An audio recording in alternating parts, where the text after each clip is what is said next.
Marcus Freeman called it a great rivalry. It might be. I think it's the nerdiest rivalry in all of sports, outside of Harvard and Yale, obviously. It's Notre Dame versus Stanford on the last day of the regular season. A full preview coming right up. You are Locked On Irish, your daily podcast on the Notre Dame Fighting Irish. Part of the Locked On Podcast Network, your team every day.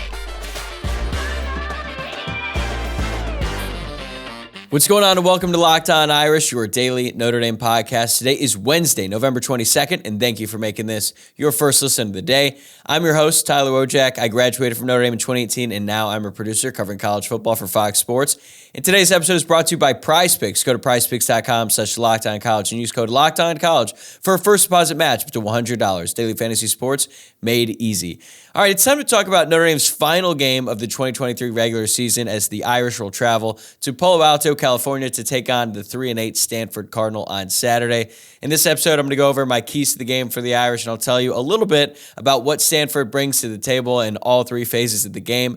Spoiler alert, it's not much. But then again, Stanford did go into Notre Dame Stadium last year, and they left with the victory. So this Notre Dame team better not take them lightly, despite the fact that they are legitimately one of the worst teams in the Power 5. But we'll get to all that in a second here. Here's what you need to know. Kickoff is set for 7 p.m. Eastern, 4 p.m. local time at Stanford Stadium. The expected attendance, 48 to 60 people total. Maybe a little bit more. I don't know. I guess we'll see. Maybe the parents of the players will want to show up for this one. But I'm obviously kidding, but I do not expect a very large crowd in this one, especially not a very large Stanford crowd in this one. I wouldn't be surprised if Notre Dame fans far outnumbered the Stanford Cardinal in the crowd on Saturday. Notre Dame is favored by 25.5 points, and the total is 51.5, courtesy of our good friends at FanDuel. So Vegas is projecting Notre Dame to win by a final score close to 38-13.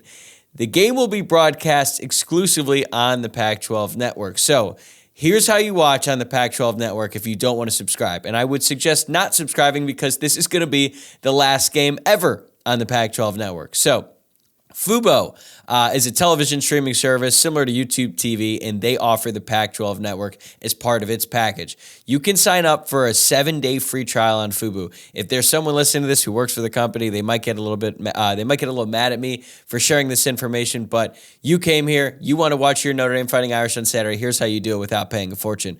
So in order to sign up for a free trial on Fubo, though, you must provide a credit or debit card, and then at the end of the trial period, your subscription will automatically convert to a paid subscription, at which point the card entered will be charged for your first month at Fubo TV. That's courtesy of their website, and I think that monthly charge is $75. So you want to sign up, and then you want to cancel it a week later, or maybe you just really like Fubo TV, and then they accomplished exactly what they wanted to when they purchased the rights to the Pac-12 network in the hopes that you would sign up to watch your favorite team and then to forget to unsubscribe, or maybe you just really like it. That's all a possibility too. Many people are asking, is this a conspiracy? Is the Pac-12 mad that Notre Dame basically publicly vouched for Stanford to move to the ACC, even though the rest of the conference had already done that? Maybe we can get our tinfoil hats on and talk about that another time. But for better or worse, Notre Dame is going to be playing on the Pac-12 network on Saturday, and that is how you can watch the game. So there's a lot of history in this matchup, at least recent history. Notre Dame leads the all-time series 22-14, and the winner of the game wins the Legends Trophy. The only reason I even know that there's a trophy for this game is because I played the NCAA football video game, and that was always part of the games when you'd play Notre Dame versus Stanford. The series they started playing on a regular basis back in 1988, so it's a relatively new rivalry, and the Irish actually have a losing record in Stanford Stadium. They're just 8-9 overall, but have won the last two. I was at that game in 2021, and look, I know Stanford has been down, but it's hard for me to imagine how that's been a difficult place to play, even when Stanford's been good. Maybe I'm just underestimating the Stanford following, but that was a really weird game because there was definitely more Notre Dame fans in there. It was not even close to a sellout. It might not even been 50% of the crowd, and you could literally walk in and out of the game. I think I've told the story on this podcast before how I would go out and we would go back to the tailgate, have another beer, watch the end of the Alabama-Auburn game, and then went right back into the game because that game was never in doubt. Notre Dame just dominated Stanford from start to finish. But coming into this game, Notre Dame is 8-3. They are ranked 18th in the latest CFP rankings, and Luke Smith pointed this out to me. Last year's Notre Dame team was actually ranked higher in the CFP poll than this year's team going into the final week of the regular season, despite the losses to Stanford and Marshall. seriously, Notre Dame was ranked 15th going up against USC in the last game last season. I think that probably had a lot to do with the fact that Notre Dame had just stomped a mud hole in Clemson a few weeks prior. But now Notre Dame is ranked 18th, even though I think we'd all agree that this year's team is better than last year's team, despite the record. Stanford, meanwhile, they're 3-8 in Troy Taylor's first season as the head coach of the Cardinal. They're coming off back-to-back losses to Oregon State and Cal. And by the way, that is not a good Cal team. Their 3 wins this season were over Washington State, Colorado, and Hawaii. I feel like most people have heard by now what happened in that Colorado game, but I watched it live, and it truly was a collapse unlike anything I've ever seen. I was watching the game first at a bar with my girlfriend, and she saw Stanford make a play was so bad. And she goes, I feel bad for Stanford. Like, this is just so embarrassing. And she was right. And then all of a sudden, they come back. I end up watching the fourth quarter, and they really did it all because of one player. Alec Aomanor, he's their wide receiver. He's actually a name that Notre Dame fans might know because they offered him out of high school, but he opted to go to Stanford, and he's really their entire offense. Stanford outscored the Buffaloes 36-7 in the second half to send the game into overtime. Goes into double OT. They end up winning it, and it felt like that could potentially be a turning point for the Cardinal this year, but they proceeded to lose 4 out of their next 5. They did have a chance to knock off Washington, though. I don't know if you watched that game. They had a real chance there late in the game to win that, but they ended up losing 42-33. But they put up one hell of a fight against the Huskies, and that's a really good Washington team. I know that some people are down on them, but I think they're going to end up beating Oregon again in the Pac-12 championship. Hot take there. Let's get back to the game. The headline in this one, Notre Dame has to figure out why they've been playing so poorly on the road this season, especially compared to how well they performed at home. It's like watching 2 very different teams, or at least 2 very different offenses. The defense has showed up at pretty much every single game, but the offense is not. So they need to take care of business on Saturday, get to 9 regular season wins, and then hopefully get a big win in the bowl game so that Notre Dame can get to that 10-win mark, and that'd be a big step for Marcus Freeman in his second year, and you'd go into the offseason on a high note after some disappointing losses during the middle part of the season. Some other storylines that I'm going to keep an eye out for on Saturday. Will the offense that we saw against Wake Forest travel? I mentioned the struggles on the road this year on the offensive side of the ball, but Notre Dame looked great last week. Probably the best they've looked since September. The offense was rolling. They were running the ball well. Sam Hartman was throwing the ball all over the field after a slow start. So can Notre Dame put together back-to-back quality performances, in this one being on the road? Again, it's not a hostile environment, but still, Notre Dame just has not been able to play that well on the road, at least offensively. Another storyline, can Notre Dame avoid disaster and lose to Stanford again? Because I don't even think I'm being hyperbolic here. If Notre Dame were to lose to the Stanford team, finish the regular season 8-4 after everything that they've gone through this season, the season wouldn't just be a disappointment. It'd be a complete disaster, honestly, because you'd be regressing a little bit. Marcus Freeman would be losing again to a team that Notre Dame is so much more talented than. Like, at least with the losses against Ohio State or even Louisville for that matter, it sucked in the moment, but at least you can sort of accept those losses. Notre Dame cannot accept another loss to Stanford. That loss last season was inexcusable. It would be even worse this season, despite the fact that they're playing at Stanford. And another thing, this might be the last time we watch Wojciak Estime. As a matter of fact, I think it's probably going to be the last time we see Wojciak Estime wear the blue and gold. It could also be the last game for Joe Alt and a few other guys on the team, potentially even a few starters who we might not even expect right now. It could be their last game wearing the blue and gold, and there's probably going to be some coaches on the sideline who might not be around after this game. Al Golden being one of them. His name has been mentioned as a front runner for the Syracuse head coaching job. And so this could be his last game. We don't know, but we know that this is going to be the last time with this team all together as a unit. And I just hope that the team leaves it all out in the field for themselves so they can do it for each other. And I also hope that the fans can enjoy watching this team play one last time and really run up the scoreboard on arrival, because that's always great. No matter what happened in the games prior, when you get to go out and you end the regular season on a high note, coming off a big win on senior day and then doing it again on the road against Stanford, I think that'd be great for the fan base and all involved. All right, coming up next, is Stanford going to pull out all the stops to try to trick this Notre Dame defense? This episode of Locked On Irish is brought to you by Prize Picks. Prize Picks is a skill-based, real money daily fantasy sports game. And you've heard me talk about Prize Picks before. I've had so much fun playing it during the football season, and now you can play during basketball season too. You just select 2 or more players and pick more or less than their projected stats and place your entry. Prize Picks even offers a reboot policy so that your entries stay in play even if one of your players gets injured. For football and basketball games, if you have a player who exits the game in the first half and they don't return in the second half, that player is rebooted. Prize Picks is the only daily fantasy fantasy sports platform with an injury insurance policy, and that's just one of the reasons why I think it's the best daily fantasy game out there. Go to prizepicks.com/LockedOnCollege and use code LockedOnCollege for a first deposit match up to $100. That's prizepicks.com/LockedOnCollege, code LockedOnCollege for a first deposit match up to $100. PrizePicks, daily fantasy sports made easy. Before we continue, please like the video below and subscribe to the channel if you're watching on YouTube. And for you podcast listeners out there, I'd appreciate it if you gave the show a 5-star rating, maybe even leave a review, and please subscribe if you have not already. All right, let's take a look at Stanford offensively.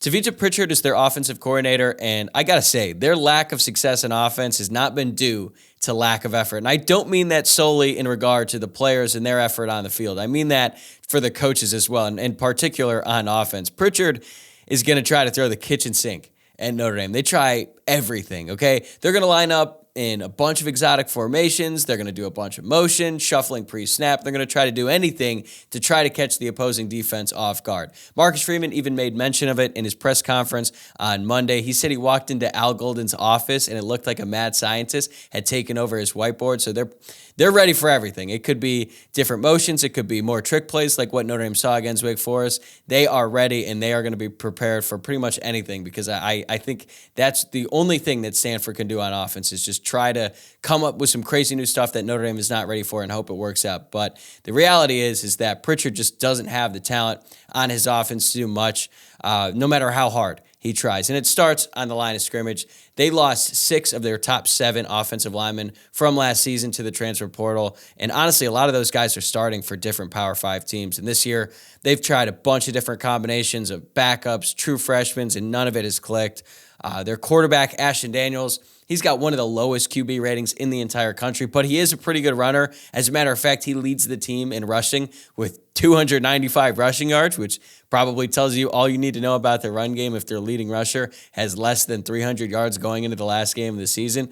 What's even worse is that the guy who's second on the team in rushing yards is his backup, the backup quarterback, Justin Lamson. He is a Syracuse transfer who's been splitting time with Daniels since the Oregon game. So the quarterbacks are really the focal point of the running game, and they really can't throw it around the yard that much either. So they can't really run the ball. The one bright spot on the entire offense is a player who I already mentioned, Alec Ayomanor. He is the wide receiver that dominated Colorado. He is 6'2", he's 210, and he just went to work on Travis Hunter in the Colorado game. And I know that Colorado has really fallen off the map, but Travis Hunter is still a stud on both sides of the ball. And I actually thought he was better at cornerback than he was at wide receiver, but in that game, that was certainly not the case, because Alec just completely torched him for 13 catches, 294 receiving yards, and 3 touchdowns.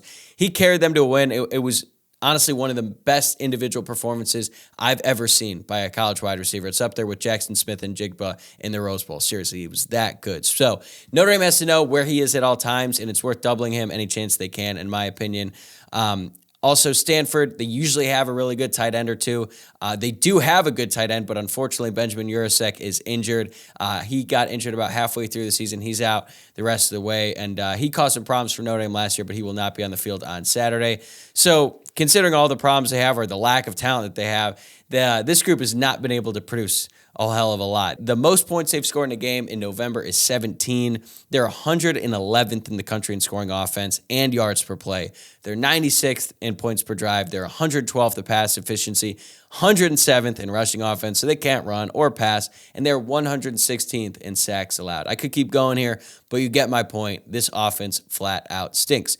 All right, let's look at the other side of the ball. Their defense can't possibly be worse than their offense, right? Well, maybe, to be honest with you. Their coordinator, Bobby April III, is pretty well respected in the industry. He was an assistant at Wisconsin for 5 seasons when they really had it rolling there. He spent some time in the NFL as well.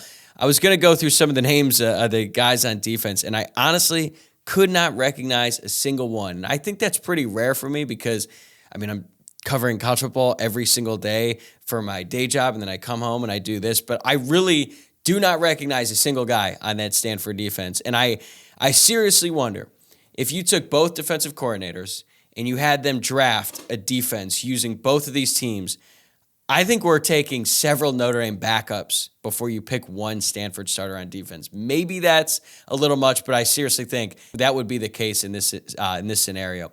Their stats are just as bad, if not worse, in the offense. They're 126th in scoring defense. They're allowing 36 points per game. They're also 127th in team pass efficiency defense. And according to Jamie Uyeyama from Irish Sports Daily, Stanford's defense is dead last in third down conversion percentage, first downs allowed per game, and havoc rate. And if you're unfamiliar with havoc rate, it's the percentage of plays in which the defense recorded a tackle for a loss, forced fumble, broke up a pass, or intercepted a pass. Basically, it's tracking how often a player on that defense makes a big play.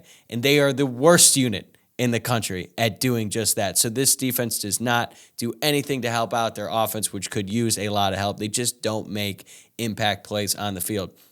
The one thing that they're somewhat decent at is stopping the run. They're only allowing 144 rush yards per game, which is a modest 52nd in the country, but that is a little bit misleading because teams don't really have to run on them that much. They just throw all over them. So when opponents decide to run on Stanford, they usually have success. Stanford is 99th in EPA per rush. That is also courtesy of Jamie Uyeyama. The one bright spot on this entire team, outside of Alec, is their kicker, Josh McCarty. This dude is a stud. He was a finalist for the Lou Groza Award last year. He's a semifinalist again this season. He has made 35 of his last 38 field goal attempts, including going 20 of 23 this season. He's also perfect on extra points, 20 of 20. The fact that he's only fact that he's only attempted 20 extra points tells you more about that offense and just how bad they are. But back to Carty, his only two misses were from beyond 50 yards out, but he's got a career long of 61, so the dude has a leg, and he's going to be kicking in the NFL here very soon.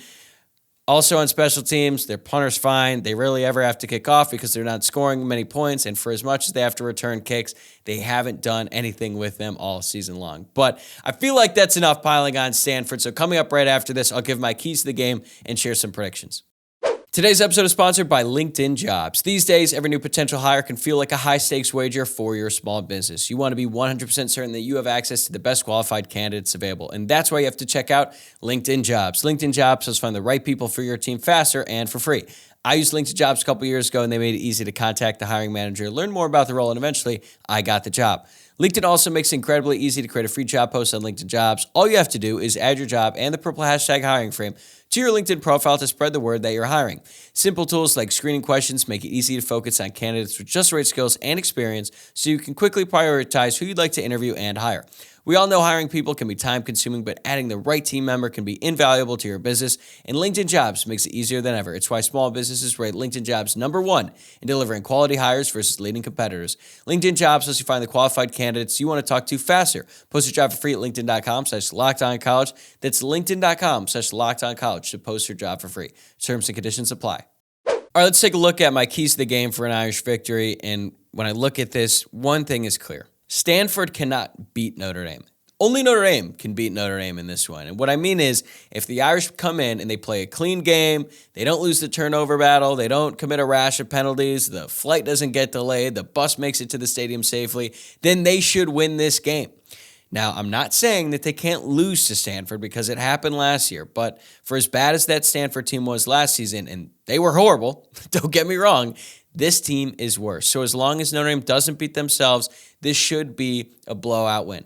And even though the offense has struggled, it's one thing if they struggle. It's another thing if they commit multiple turnovers, they throw a pick six, they have a fumble recovery, return for a touchdown. Like, that's the only way Stanford has a real shot here. Notre Dame would have to basically gift them points. And I'm not saying that it's impossible. It certainly can happen. But as long as Notre Dame doesn't do that, I feel like they should win comfortably in this one. But if you want to look at it specifically on offense, I would say I'd love to see them throw the ball all over the yard again because Stanford is certainly susceptible to teams that do that. I'd like to see them spread the love a little bit, get a bunch of different receivers involved, get the tight ends involved as well, and get those young guys some more catches, and some guys who maybe haven't had that many catches this year. And that way you can continue to build that confidence for the young wide receivers because even though this outcome isn't really going to matter as long as Notre Dame wins comfortably, and we won't be talking about this a few years from now, what these young players do in this game when they have their opportunities, that is something that will carry beyond this game and beyond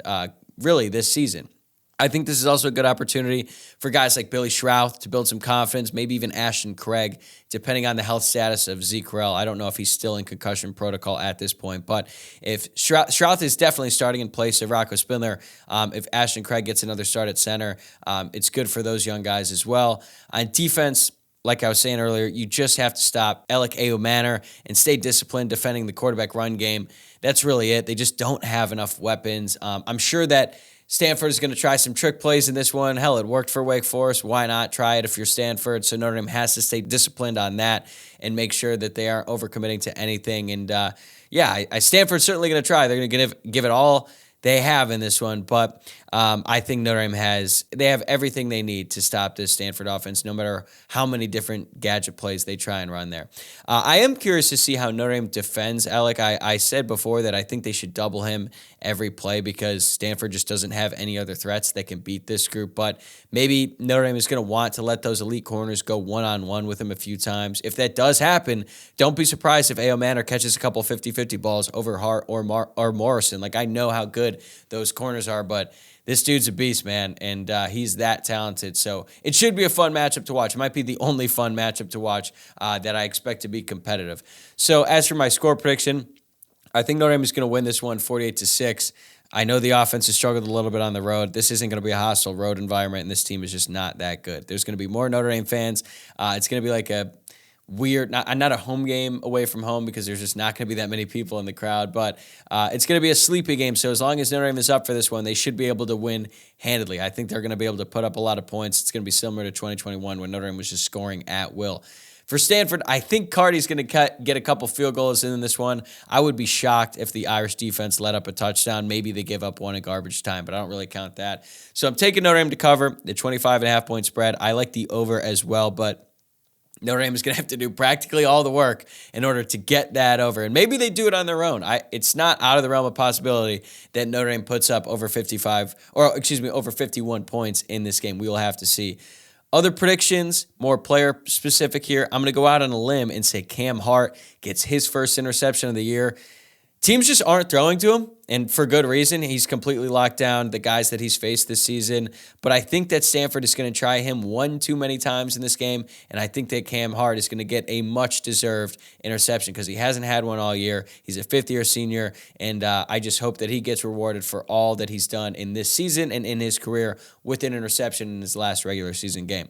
I also want to see Rico Flores find the end zone on Saturday, so I'm predicting it's going to happen. For as productive as he's been so far this season, he only has one touchdown, that go-ahead play against Ohio State, and I think he's going to get one on Saturday. I also like Tobias Merriweather get another deep touchdown. I called it in the Central Michigan game.